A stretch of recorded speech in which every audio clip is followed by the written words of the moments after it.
मैं आ गया हूँ। अब 5-10 मिनट खूब मजा आएगा। अब माइक छेड़ोगे तो फिर मैं गाना ही गाने लगूंगा। मुझको राणा जी माफ करना, गलती मैं इन राणा जी की बात कर रहा नहीं। अगर इन्होंने माफ कर दिया होता तो ममता कुलकर्णी जी वहां आए जाते। मैं आया हूँ, मुझे बता रहे थे कि सफेद शेरों की धरती से आए। तो उधर हमारे दद्दू बैठे हैं, आदरणीय प्रकाश पटेलिया जी, तो पूछ रहे थे कि सफेद शेरों की धरती में तुम जैसा भालू कहां से पैदा हुआ। ये आप ये ना समझिए कि मेरे सूरज भाई ने ये लाइट इस तरफ करवाई है, ये सिर्फ मेरे लिए करवाई है ताकि मैं बराबर आ रहा हूँ। अब आ रहा हूँ। हाँ, लोग जब डिजिटल से लेते हैं तब मेरी निगेटिव आ पाती है। और धन्यवाद आपका जो आपने नहीं छेड़ा।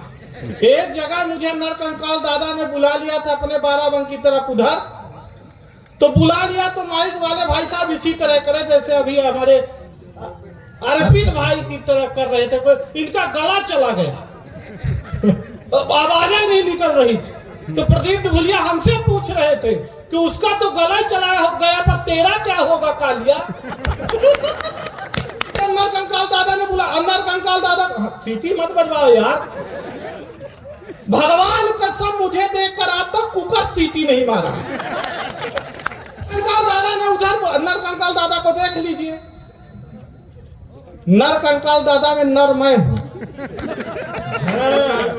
ये टोटल कंकाल है। तो इन्होंने मुझे बाराबंकी की तरफ बुला, तो ऐसे ही माइक बार बार डिस्टर्ब हो। तो जब मेरा नंबर आया तो मैंने कहा भाई मेरे में सही कर देना। इन्होंने कहा सही तो कर दूंगा पर कविता मैं भी पढ़ूंगा।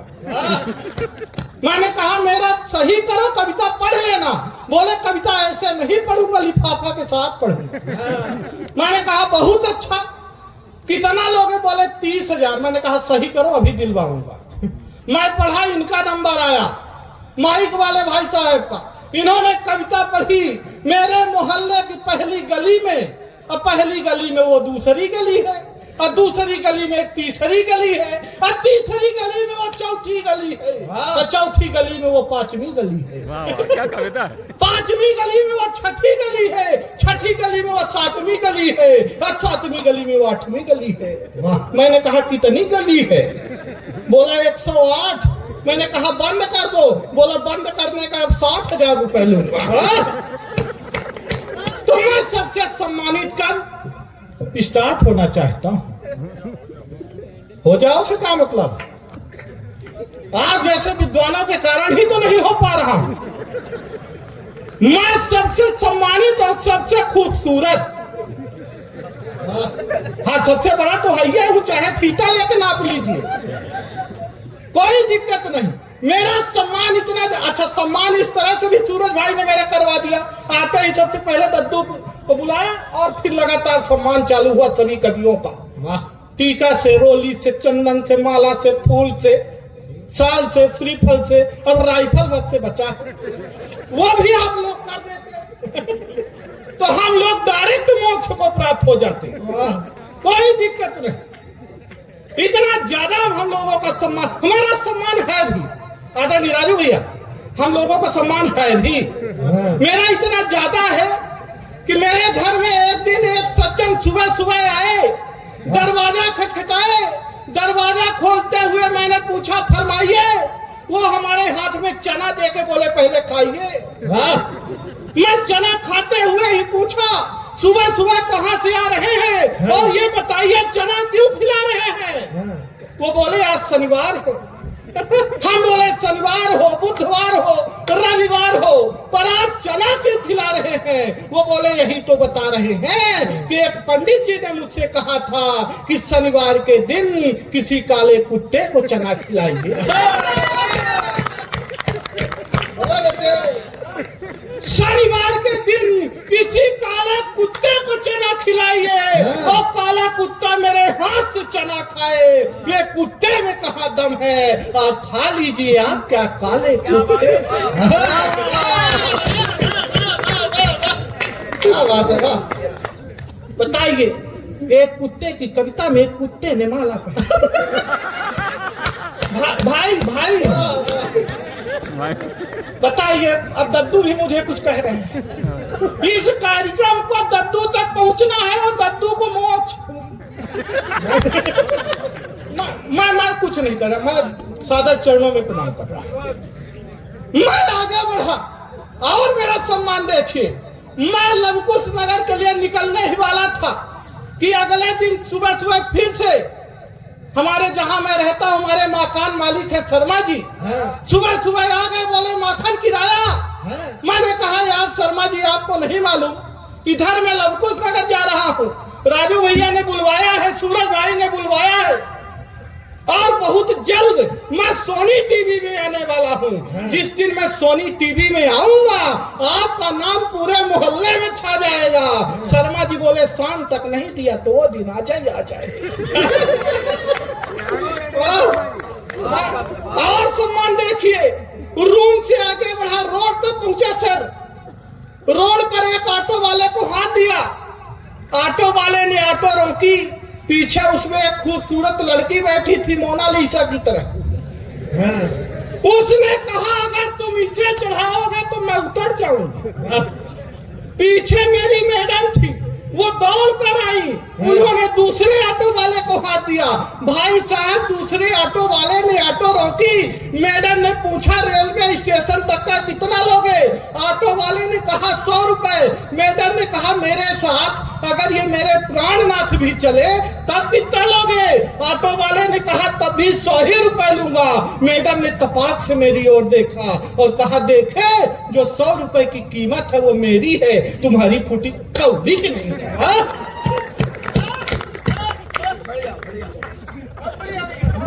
पार्वती बड़े हंस रहे हैं यहाँ पे, बहुत आनंद है।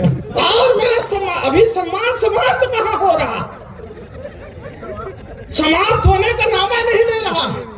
मैं बचपन से ही बहुत अच्छा, अभी आदरणीय पूजा जी आई थी, उन्होंने वंदना की बहुत अच्छा गाया, गाता तो मैं भी बहुत अच्छा।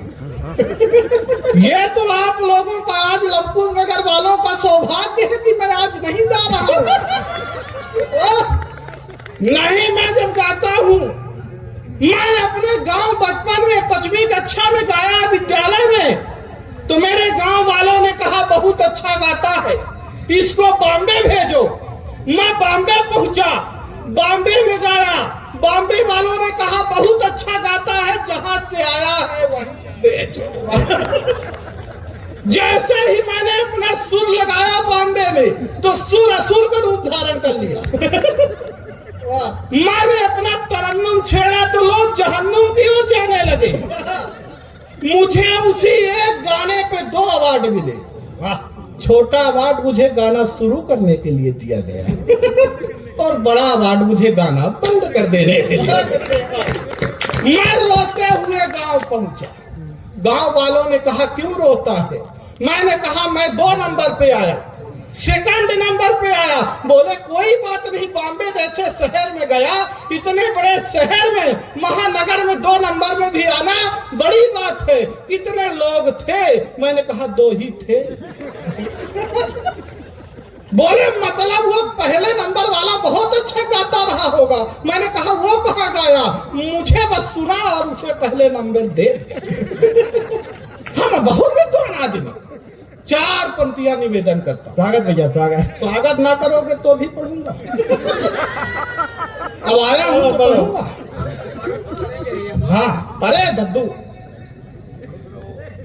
4 पंक्तियां निवेदन। मैं इतना सम्मानित, मैं अपने शहर चौराहे से अपनी सखी के साथ गुजर रहा था। वाह वाह वाह वाह वाह, क्या बात ऐसे कर रहे हो जैसे सखी ना रही हो। हाँ हाँ, आप भी चढ़ा दो, चढ़ाओ। तो आई गई। हाँ, कहाँ? माला डालने। अरे हमको लगा कि आ ही गई। कि मैं अपने सखी के साथ सर जा रहा था तो पीछे से एक लड़के ने कमेंट किया, देखो देखो आलिया जैसी लड़की है पर कालिया के साथ। मैं कुछ बोलूं, पलट कर उस लड़की ने ही जवाब दिया, जिसे तू कालिया कह रहा है ये व्यक्ति मुझे ऐसे नहीं मिला है। तो उसने पूछा कैसे मिला है, तो बताया कि सालों तक पूजा पाठ।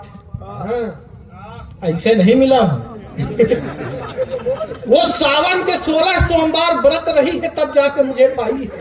वाह हाँ पिछले दिनों फिर थी माँ। हाँ बैठ नहीं रही है। पिछले दिनों फिर थी। मैंने पूछा आप क्यों रहती हो? बोली पहले भी रहा करती थी। मैंने कहा क्यों रहती थी? बोली पहले सुंदर वर मांगा करती थी। मैंने कहा तो पा गई, अब क्यों रहती? बोली अब इसलिए रहती हूँ कि भगवान मिले तो उनसे पूछूंगी क्या मांगा था और क्या दे दिया है। कि सालों तक पूजा पाठ जप तप किए मैंने, तब जाके मेरे लिए प्यार लेके आए हैं। दुनिया की नजरों में लायक न प्यार मेरा, फिर भी ये मेरे लिए यार लेके आए हैं। बहार लेके आए हैं, फुहार लेके आए हैं, फुहार लेके आए हैं, बहार लेके आए हैं। मेरे लिए हीरो वाला हार लेके आए हैं। और मेरे इस तप का तो यही परिणाम मिला, शनिदेव स्वयं अवतार ले।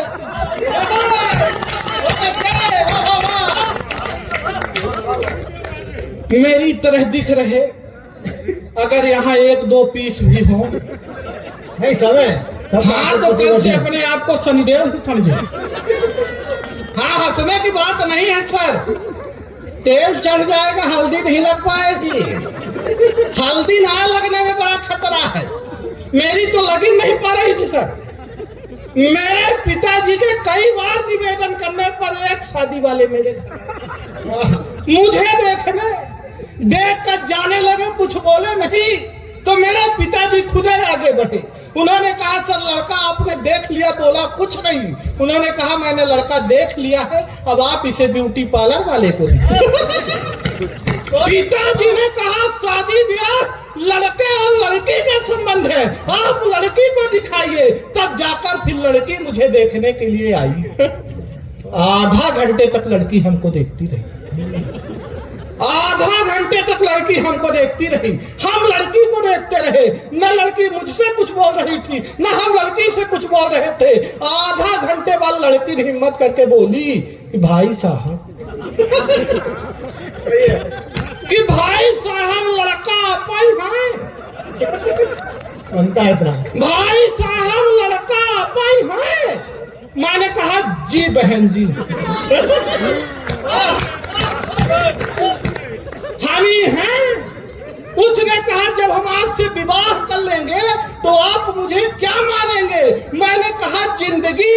उसने कहा लानत है ऐसी जिंदगी जो आज से विवाह करना पड़ जाए।